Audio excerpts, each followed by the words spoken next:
Bismillahirrahmanirrahim. Assalamualaikum warahmatullahi wabarakatuh. Kembali lagi di channel Cerita Nyata. Meta ini tinggal di sebuah perkampungan yang padat penduduk di sebuah kota di Jawa Timur di sekitaran bulan Februari tahun 2021. Jadi pada waktu itu hujan ini turunnya sangat deras sekali. Waktu itu Meta sengaja bangun malam hari karena dia ini mau memasuki ujian perguruan tinggi. Ada kebiasaan di keluarganya itu kalau ada salah satu dari anggota keluarga yang menginginkan sesuatu, entah ini ujian, entah ini apapun, itulah yang berhubungan dengan akademik. Dari situ mereka disuruh bangun malam untuk mendirikan sholat. Kemudian belajar dari mulai dini hari sampai subuh. Nah, karena waktu itu Meta ini mau mengikuti ujian masuk perguruan tinggi. Dia bangun malam, setelah dia sholat malam, hujan itu turun dengan deras sekali. Nah, Meta ini duduk persis di sebuah meja, di sampingnya itu ada jendela. Jendela ini dibuka sedikit supaya dia bisa merasakan angin dari luar. Tiba-tiba pas waktu itu Meta ini belajar dengan fokus, dia melihat ada sosok putih. Meta langsung mengarahkan pandangannya ke sana. Ternyata semakin lama semakin dilihat oleh Meta, sosok ini seperti lampu yang padam kemudian menyala dengan pelan-pelan, terus tiba-tiba dengan jelas Meta di situ melihat ada sosok pocong. Tapi di situ Meta sudah tahu sebelumnya memang ada isu pocong ini selalu menampakkan diri di seluruh warga kampung. Nah, ketika mengetahui itu Meta diam. Dia melanjutkan belajar sambil dia terus membaca doa. Di salah satu doanya itu dia juga menyelipkan ayat kursi. Dia membaca itu terus, lama kelamaan dari sudut mata Meta ini bisa melihat sosok putih ini semakin mendekat ke arah Meta. Nah, dari situ dia melihat langsung lagi ke arah pocong ini. Disinilah Meta ini semakin bisa melihat jelas. Jadi di sini ini ada pocong.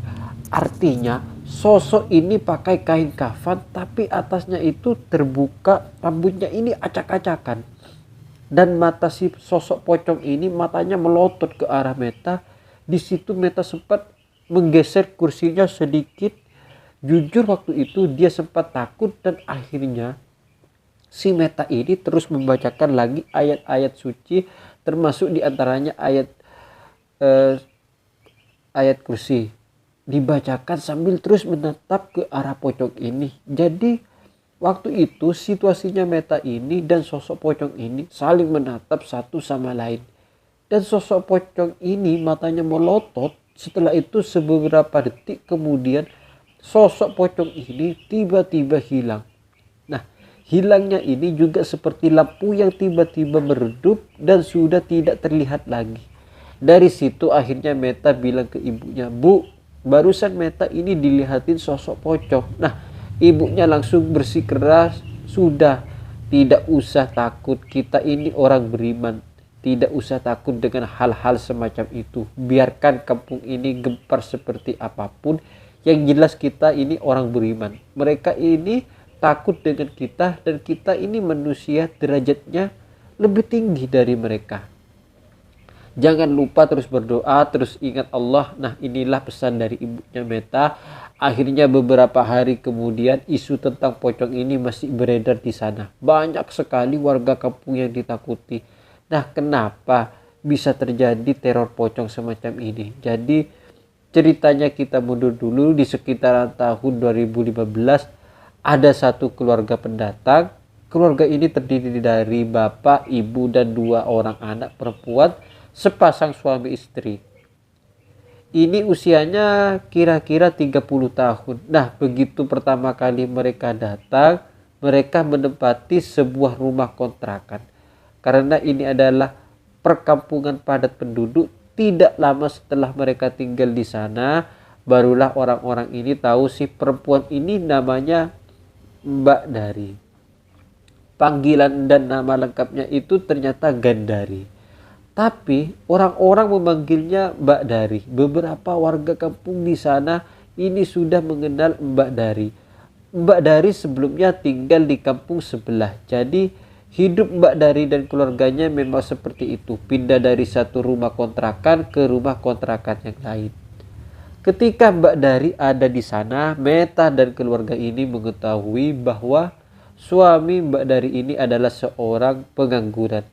Dan yang membuat mereka miris adalah suami Mbak Dari ini selain dia seorang pengangguran, dia juga doyan mabuk. Sedangkan Mbak Dari sendiri juga penghasilannya ini didapatkan dari bantu-bantu tetangga untuk nyuci baju, kadang masak di rumah orang, atau juga rumah dan bantu-bantu yang lainnya. Mbak Dari ini orangnya judes. Kalau dia dikasih tahu sesuatu yang dia tidak tahu, dia selalu melotot. Kayak dia ini seolah menentang orang yang ngasih tahu. Nah, dibuktikan sendiri oleh Meta dan keluarga. Suatu ketika Mbak Dari ini datang ke rumah Meta. Mbak Dari mengungkapkan dia ingin cari kerja.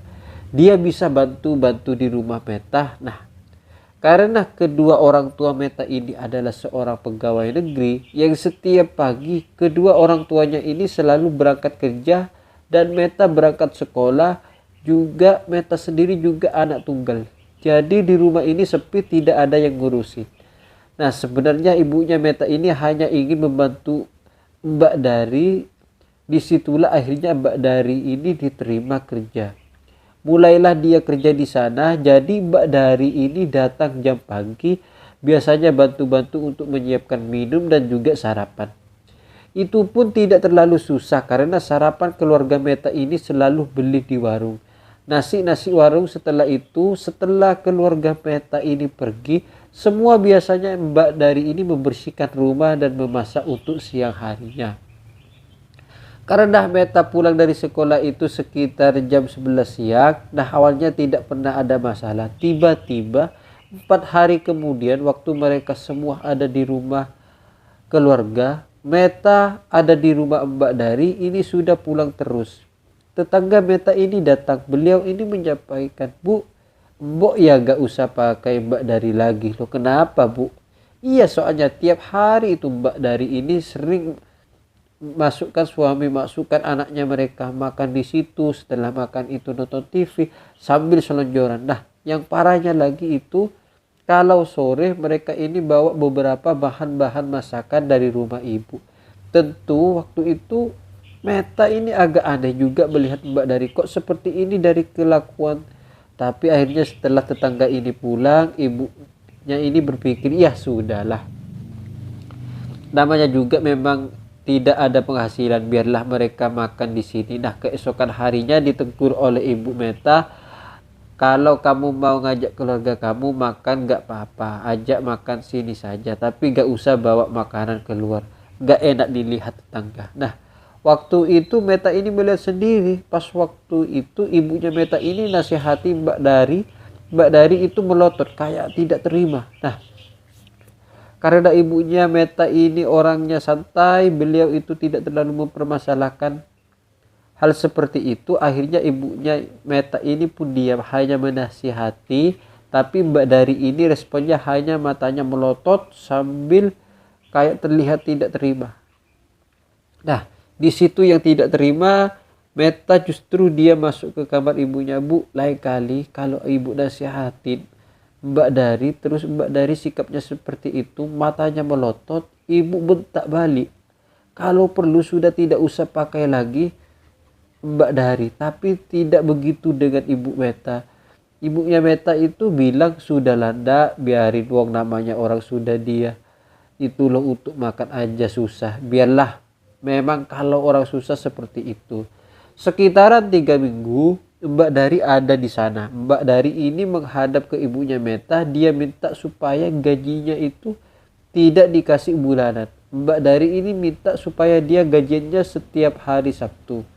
Karena dia merasa kekurangan, dia harus pinjam sana sini. Bagi ibunya Meta itu hal yang lumrah, tidak ada masalah. Ya sudahlah, nanti dikasih setiap satu. Nah, perjalanan lagi 1 bulan lebih, 3 hari, Meta ini ingat. Waktu itu ada di sekolahnya, Mbak Dari ini ada di sebuah pertunjukan. Nah, tiba-tiba ingin pakai antingnya. Dia punya anting emas perhiasan, emas dikado oleh ibunya, dicari Meta ini lupa. Terakhir dia taruh di mana? Seingat Meta, antingnya ini diletakkan di lemari nomor 2 dari bawah. Ketika dicari oleh Meta, ternyata anting-anting ini tidak ada. Nah, waktu itu Meta ini masih berpikir positif. Mungkin dia lupa naruh di mana. Jadi pada akhirnya dia tanya ke ibunya ini. Kejadiannya pagi-pagi sebelum orang tuanya berangkat kerja. Dia tanya ibunya dan bapaknya Meta ini ikut jawab. Coba kamu cari di lemari yang lain. Siapa tahu kamu lupa. Nanti Meta cari lagi. Pak, sudahlah, gak usah dipakai. Akhirnya Meta pun berangkat sekolah tanpa dia pakai anting. Begitu dia pulang sekolah, dia cari lagi antingnya. Nah, begitu dicari di setiap sisi rumah, di lemari-lemari dan laci-laci manapun, anting ini tidak ketemu. Dari situ ketika orang tua Meta ini pulang, dia ngomong lagi ke ibunya, Bu, ntar tidak ada antingnya Meta. Mereka ini sama sekali tidak curiga dengan Mbak Dari. Tapi yang membuat mereka ini akhirnya mencoba bertanya ke Mbak Dari, karena waktu itu mereka melihat Mbak Dari ini membelikan baju anak-anaknya. Bajunya baru-baru semua. Sedangkan hari itu belum gajian. Dan kalaupun misalnya Mbak Dari ini gajian, uangnya tidak mungkin cukup untuk membeli baju-baju anak-anaknya. Nah, di situ Meta ini ngomong ke ibunya, Bu, masa iya Mbak Dari ini yang ambil antingnya? Meta, ibunya ini coba menolak pernyataan dari Meta. Jangan gitu, Dok. Tidak boleh nuduh orang. Tidak baik. Ya udahlah, mereka diam. Akhirnya beberapa waktu kemudian mereka mulai melupakan. Ya sudahlah, anggap aja antingnya Meta ini hilang. Sekitar 2 bulan Mbak Dari ini kerja di rumah Meta. Ada lagi satu kejadian. Jadi ceritanya waktu itu bapaknya Meta ini baru pulang dari kantor. Beliau ini sengaja karena waktu itu beliau berburu-buru mau ke toilet.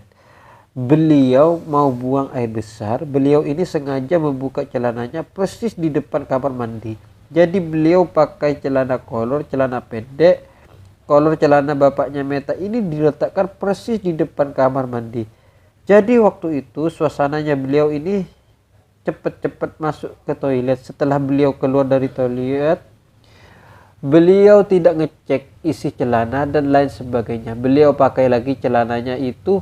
Beliau masuk kamar dan setelah itu beliau menjalani aktivitas sampai malam hari. Nah, malam harinya Meta ini minta uang ke bapaknya. Pak, minta uang, Pak. Meta mau beli nasi goreng. Oh iya, beli 3 sekalian, Nak. Bapak nyuruh Meta ambilin dompetnya bapak di celana. Celananya yang ada di dalam kamar Meta pun masuk ke dalam kamar, diambillah dompet tersebut. Ternyata dompet bapaknya ini tidak ada isi uang sama sekali. Terus Meta otomatis bilang ke bapaknya, Pak, nggak ada uang. Nah, bapaknya sendiri juga heran. Uang terakhir masih ada uang Bapak. Ini baru ambil uangnya sekitar 200 ribuan dan semuanya masih baru-baru. Karena mengambilnya di mesin ATM kok tidak ada mungkin. Terus bapaknya ini ngelihat sendiri ternyata isi dompetnya ini tidak ada uang sama sekali. Terus bapaknya ini mikir perasaan tadi beliau pulang dari kantor itu sebelum masuk rumah. Beliau sempat mampir ke minimarket ambil uang di ATM. Setelah itu beliau pulang karena perutnya mules. Nah, kejadiannya seperti itu. Kalaupun jatuh, di mana uang itu? Sudah masuk ke dompet. Jadi beliau ini dari situ mikir terus. Akhirnya bapaknya Meta ini langsung ngomong ke ibunya Meta, Bu, masa iya Mbak Dari yang ambil uangnya? Soalnya tadi kan dari belum pulang, waktu bapak ini datang ya sudah. Pak, besok ditanya aja ke sini anaknya, kayaknya sudah mencurigakan nih anak. Selain daripada itu, memang selama dari kerja ini di sana dan di sini banyak laporan dari warga. Ada beberapa warga ini yang kehilangan barang, misalnya kehilangan tanaman, juga warga kehilangan barang-barang belanjaan. Jadi ceritanya ada satu tetangga yang rumahnya ini selalu sepi. Kalau pagi hari jadi seisi rumah ini beraktivitas lebih. Bagi biasanya tukang sayur itu meletakkan sayur-sayuran pesanan dari orang ini di pagar mereka. Nah, hal itu dilakukan hampir setiap hari, tapi beberapa waktu orang ini sempat kehilangan sayurnya. Dan pihak penjual sayur ini sudah dipastikan seharusnya sudah dikirim diletakkan di pagar dan bahkan sudah difoto oleh tukang sayur tersebut. Nah, kejadian inilah yang membuat akhirnya warga kampung ini menduduk ke Mbak Dari. Jadi setelah mendapat informasi ini, ibunya Meta langsung menduduki Mbak Dari. Pagi harinya dari kamu kemarin, waktu bapak pulang, kamu kan belum pulang. Bapak masuk ke toilet, kamu ambil uangnya.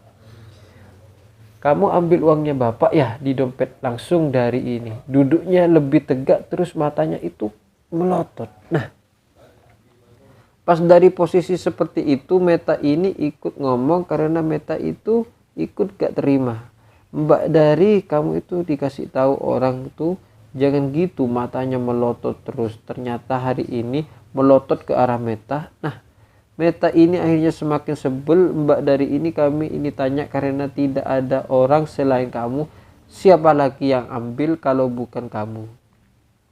Terus di sini dari semakin marah, saya ini bukan maling. Saya berani sumpah saya bukan maling.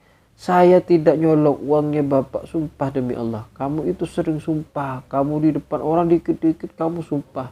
Tak dengerin kamu ini sering sumpah. Tidak boleh kamu dikit-dikit sumpah.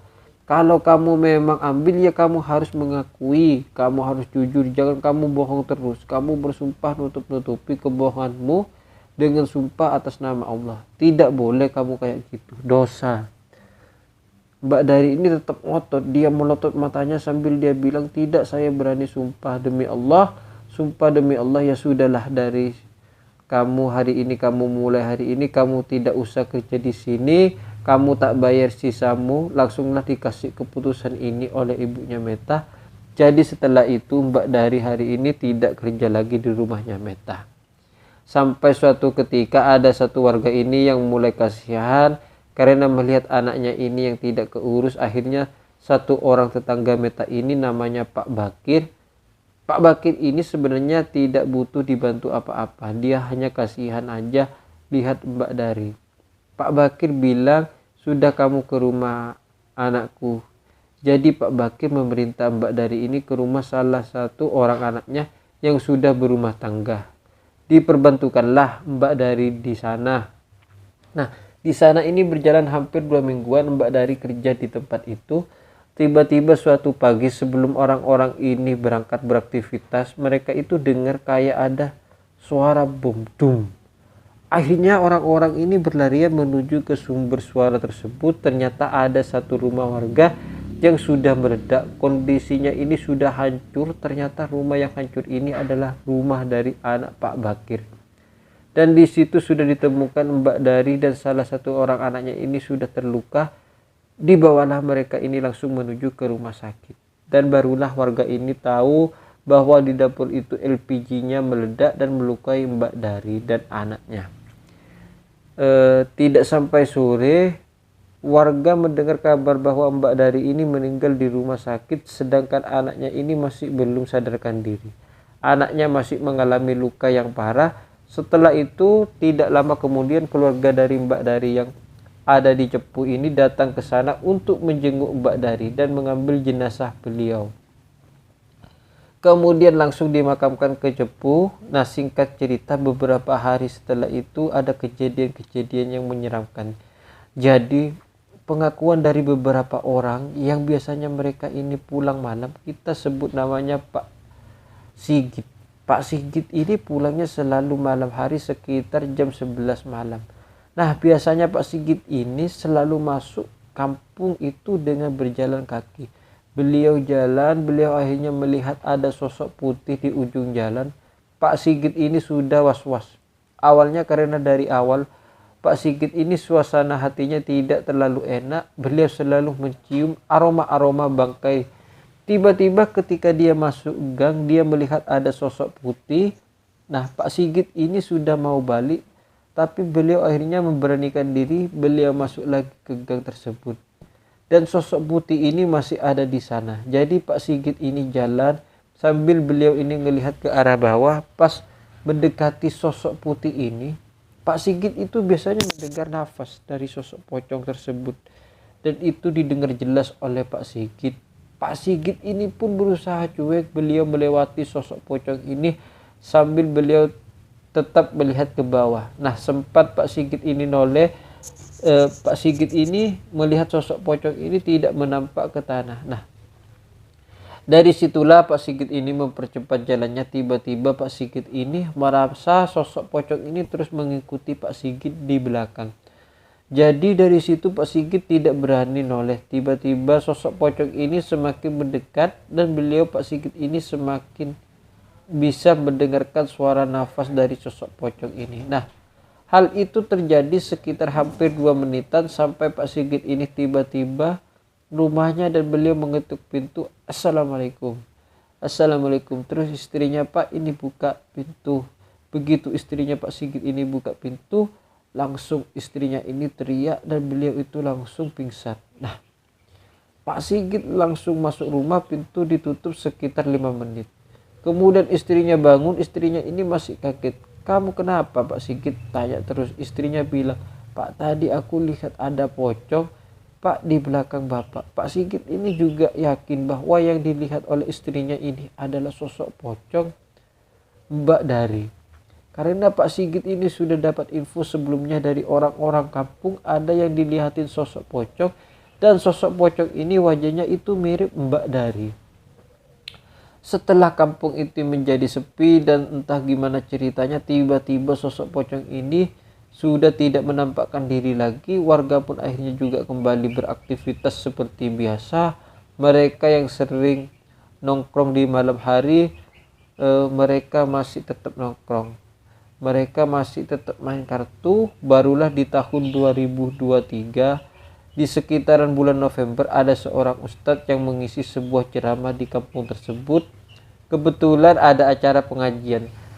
Sang ustadz ini sempat menyelipkan beberapa hal yang menyangkut tentang pocong Mbak Sari. Ustadz ini menjelaskan bahwa kejadian yang dialami oleh warga di sini bukanlah benar-benar pocong. Maka tidak ada yang namanya orang gentayangan, ini ada kelakuan jin. Jadi ini memang fitnah. Jin memang seperti itu. Kita sudah berhasil difitnah oleh jin dan kita berhasil ketakutan ke depan. Kalau ada apapun itu kita harus lebih percaya, lebih beriman kepada Allah. Memang hal gaib itu memang ada. Mereka bisa menjadi apapun, mereka bisa menjadi genderuwo, bisa menjadi kuntilanak, dan bahkan bisa menyerupai orang yang sudah meninggal. Terutama dalam kasus ini adalah dia menyerupai pocong, dan pocong ini dirupakan seperti almarhum Mbak Dari. Nah, inilah yang disampaikan oleh ustadz tersebut. Hingga akhirnya setelah kejadian itu orang-orang ini semakin sadar bahwa memang tidak ada yang namanya arwah gentayangan, apalagi sosok yang ada meninggal tiba-tiba jadi pocong. Tapi beberapa warga di sini ini masih tetap mempercayai bahwa selama ini yang menghantui mereka adalah pocong Mbak Dari, benar-benar pocong Mbak Dari. Dan sampai cerita ini dibagikan oleh Meta di kampungnya itu, cerita Mbak Dari ini masih hangat menjadi perbincangan dan bisa jadi cerita ini menjadi cerita legenda di sana. Nah, cerita inilah teman-teman yang dibagikan oleh Meta kepada cerita nyata, dan semoga kisah ini bisa menghibur teman-teman. Lebih-lebihnya kisah ini kita bisa ambil hikmah dan kita bisa ambil pelajaran di dalamnya. Mohon maaf kalau ada salah kata. Assalamualaikum warahmatullahi wabarakatuh.